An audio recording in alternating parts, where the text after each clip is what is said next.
Šiandien jau paskutinis trumpas video apie kripto rinką. Ką reikia žinoti, tai kad Bitcoin is here to stay. Ką tai reiškia, kad Bitcoinas čia yra tam, kad liktų. Kodėl aš taip tvirtai teigiu apie Bitcoiną? Todėl, kad šiais metais pasileido Bitcoino ETF-ai, tai yra prie Bitcoino gali prieiti masė investuotojų. Ir jeigu pasižiūrėsime į statistiką, tai šiai dienai, kai darau šį video, bendra pinigų vertė, kur yra Bitcoino ETF-uose, yra virš 421 milijardo JAV dolerių. Tai tikrai didžiuliai pinigai.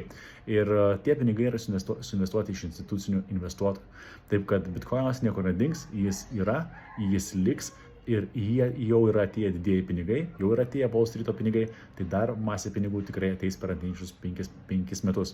O kadangi pinigai atkeliaus į Bitcoiną, tai jo vertė tendencingai per ilgą laikotarpį augs. Tai jeigu norit daugiau informacijos apie tai, kaip investuoti į Bitcoiną, kaip tą padaryti saugiai, kaip ir minėjau, lapkričio 5 organizuoju seminarą, noriu dar rasti čia, taip kad linkiu sudalyvauti, kaina tik 29 eurai ir tai yra tikrai verta šitų pinigų, nes ten praktiškai parodysiu visą procesą nuo A iki Z, kaip pirkti, kaip parduoti Bitcoiną, kaip jisai veikia, kaip veikia blockchain technologija ir pasidalinsiu savo 8 metų patirtim kriptovaliutų rinkoje.